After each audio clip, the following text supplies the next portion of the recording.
protagonist of the show is a peculiar girl named Wednesday Addams. Despite being only 13, the little girl barely shows any emotions and has a weird obsession with death. She is also infamous for wearing black and white gothic clothing, which everyone finds strange. In the first scene, Wednesday arrives at her high school with a creepy look on her face. Inside her locker, she finds her brother Pugsley bound with an apple in his mouth. As she shoves him out, suddenly, Wednesday has a vision wherein she sees who tortured her brother. Here, we get to know that she is not a normal child. Wednesday has the ability to see someone's past as well as their future just by touching them. Once she finds out that a group of bullies from the swim team are behind this, she walks into the swimming room with 2 bags full of piranhas. Then she casually unleashes the bloodthirsty piranhas in the pool. As the bullies swim for their lives in horror, Wednesday makes it clear that nobody picks on her brother except her. Cut to the next scene. We're introduced to Wednesday's parents, Morticia and Gomez. The two are fed up with their daughter's shenanigans and have decided to send her to the prestigious Nevermore Academy. It turns out that all students in this academy have supernatural abilities, and they are taught lessons on how to control them. Morticia and Gomez are also alumni of the same academy, which indicates that they too have superpowers. Meanwhile, a hiker embarks on a solo journey through the woods near the Nevermore Academy. Unfortunately, after just a few minutes, an unknown creature attacks him and finishes him off. The local sheriff finds the mutilated body later and begins surveying the area. Surprisingly, we learn that this grisly murder isn't the first of its kind. There have been numerous similar incidents as of late. Next, Wednesday arrives at the academy and meets Principal Larissa Weems, who seamlessly runs Nevermore. She introduces her to her roommate Enid, a werewolf, who's the polar opposite of Wednesday in every way imaginable.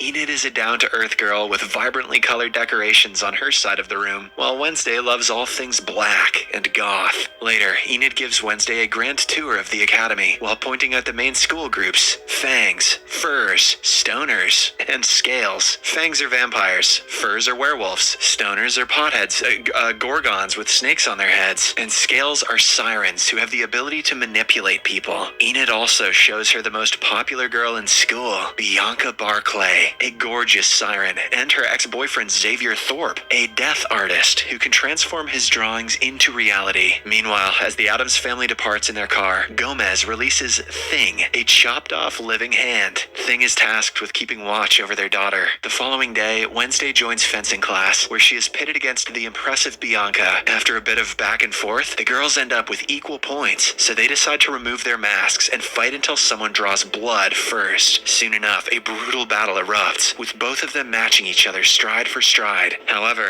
at the end, Bianca ultimately emerges victorious when she slashes a small cut on Wednesday's cheek. Later, as Wednesday exits the infirmary after getting patched up, she is almost crushed to death by a falling stone gargoyle. Luckily, the death artist, Xavier, arrives just in time and pushes her out of the way. Shortly after, Wednesday returns to her room, but she suspects that someone is watching her. Hence, she searches the room and eventually finds the hand, Thing. Realizing that it's her parents' doing, Wednesday threatens the hand to be loyal to her, or else she will lock him up in a drawer. Terrified, Thing vows to be faithful. Due to Wednesday's piranha prank, she has to take mandatory therapy sessions. So, Principal Larissa drives her to her therapy session in Jericho, a small town outside of Nevermore. She meets her therapist, but doesn't open up about anything. Instead, Wednesday has another idea in mind. She excuses herself to the restroom and escapes through the window. Once outside, she accidentally stumbles into a man. Suddenly, she sees a vision where she witnesses the man's death. Terrified, Wednesday goes to a nearby coffee shop. There, she encounters the sheriff's son, Tyler, who's also a barista. Tyler's experiencing some mechanical difficulties with his espresso machine. The directions are inexplicably in Italian, but thankfully, Wednesday can read Italian. She fixes the device effortlessly, and in return, asks for a lift to the nearest bus stop. But before Tyler can reply, suddenly, a trio of bullies wearing pilgrim costumes arrive at the store and taunt her. Wednesday tries ignoring them, but when she can't take it any longer, she fights back and easily smacks them down. After a while, Principal Larissa arrives at the store with the sheriff and notices the carnage. Enraged, she berates Wednesday before driving her away from the town.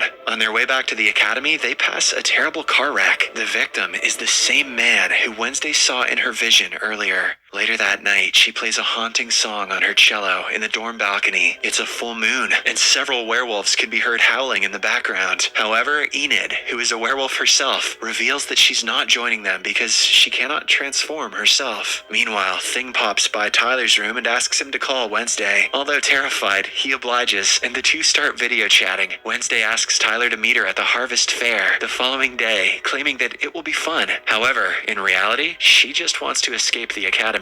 While at the fair, we see Larissa watching over Wednesday like a hawk. Despite this, the goth teenager somehow manages to catch up with Tyler. The two almost escape the place, but just then, Wednesday stumbles into one of her classmates, Rowan. He immediately runs into the woods, and since Wednesday touched him, she has a vision. Rowan has been brutally mauled to death by someone. Terrified, she has a change of heart and goes after him to impart the news. But before she can say anything, Rowan uses his telekinesis ability and secures her high up in a tree. He then reveals that his mother, a powerful seer, envisioned Wednesday destroying the Nevermore Academy 25 years ago. Hence, Rowan believes that he has to kill her before anything bad can happen. He then starts choking her telekinetically. Geez, at least buy her telekinetic dinner first. But suddenly, a massive monster leaps in, tears Rowan apart, and vanishes into thin air. Wednesday stands over his mutilated body and sees the illustration his mother supposedly drew of her. Soon after, police officers led by the sheriff begin looking for Rowan's body, but are unable to find it. As expected, the sheriff does not believe Wednesday's statement about a monster attacking Rowan and thinks it was a Nevermore student instead. An officer disrupts their conversation, and surprisingly, we see Rowan, who is very much alive. When Wednesday arrives at her room, she notices that her roommate Enid is too preoccupied with the Po Cup competition, an annual boat riding game. Later, she tries talking to Rowan, but Principal Larissa informs her that she has been expelled for a reason she can't share. As a result, Wednesday reverts to Plan B and asks Thing to keep an eye on Rowan. The scene then cuts to Rowan, who has arrived at the train station, with Thing following closely behind. After observing the surroundings, he covertly heads to the restroom and changes his appearance into that of an old man. Unfortunately, Thing loses track of him and misses this transformation. Later, the old man changes to Principal Larissa. This reveals that she is actually a shapeshifter, and for some reason, she is covering up Rowan's murder.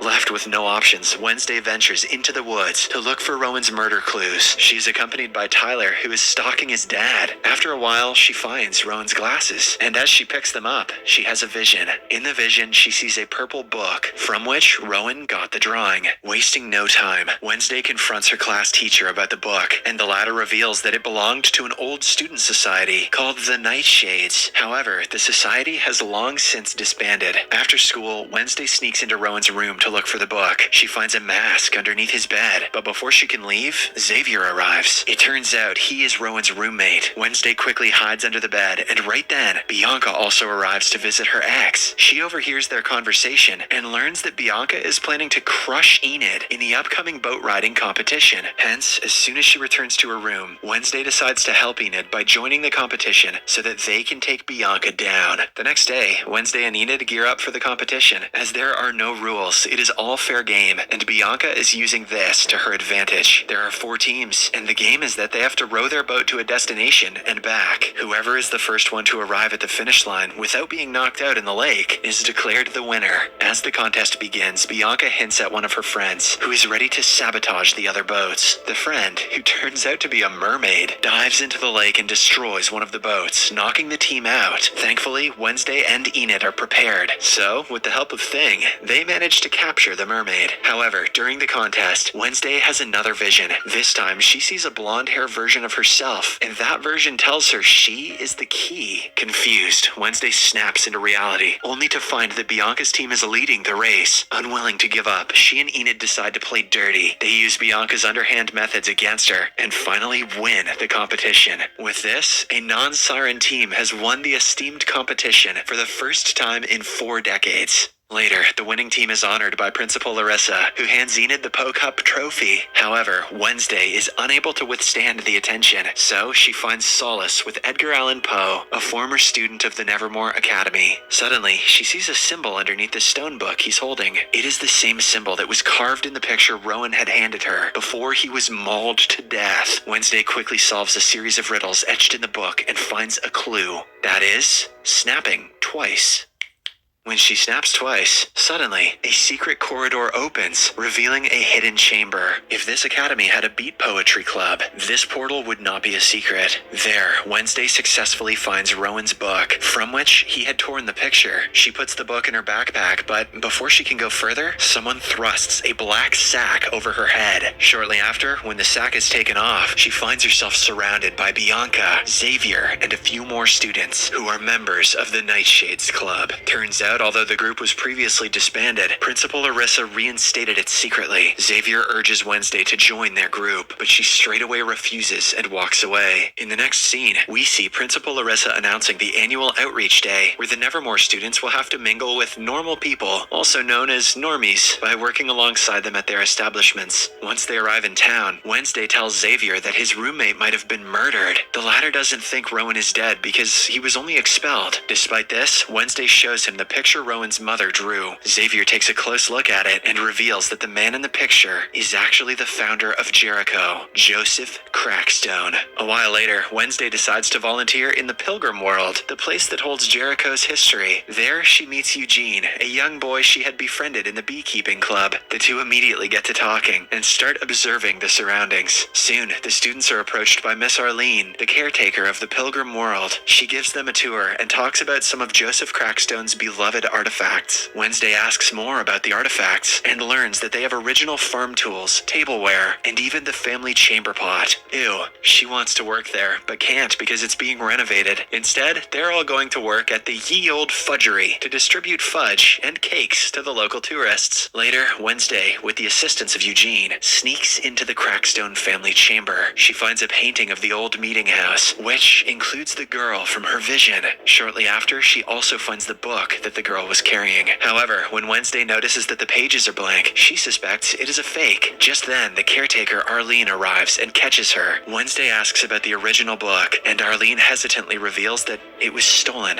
last month. Later, Tyler and Wednesday reunite at the coffee shop. The latter inquires about Joseph Crackstone, and Tyler reveals that what is left of the original meeting house is out in the woods. It is pretty much a ruin, and meth heads use the place as a crash pad. Immediately, Wednesday and Thing enter the woods in search of Joseph Crackstone's place. They eventually find it and come across a homeless man, but Thing chokes him and scares him away. What the hell, Thing? Suddenly, Wednesday experiences a vision. This time, she travels 400 years into the past. We see the blonde girl she encountered in the earlier vision. There are villagers who are encircling the girl, as they call her the Devil's Spawn. Soon, Joseph Crackstone arises from the crowd and calls her Goody Addams. He accuses her of being a witch and condemns her to die in a barn stuffed with other accused folk, including her mother. In turn, Goody also accuses them of stealing their land, slaughtering the innocent, and robbing them of their peaceful spirit. Enraged, Joseph stares at her for a while and then sets the barn ablaze. Goody tries to free her mom, but all her efforts are in vain.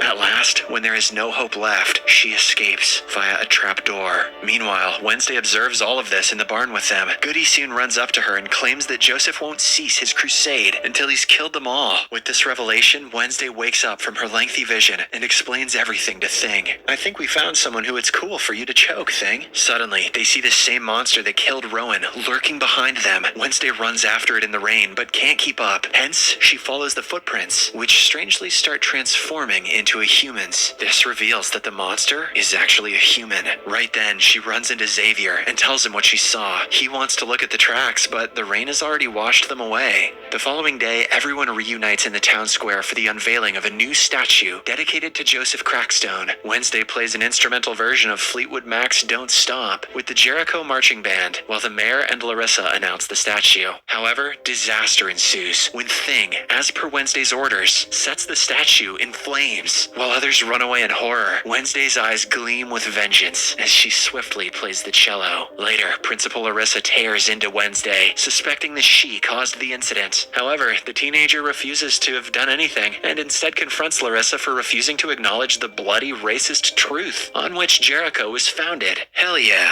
That night, the homeless man from earlier is being attacked by the monster, and his camera begins taking pictures of the incident. Moments later, the sheriff and his crew arrive at the forest ruins and find the homeless man dead. They discover footage on his camera that may reveal the culprit's face. After developing the photos, the sheriff looks upon the face of the killer, a monster born from nightmares. Be sure to check out the next episode.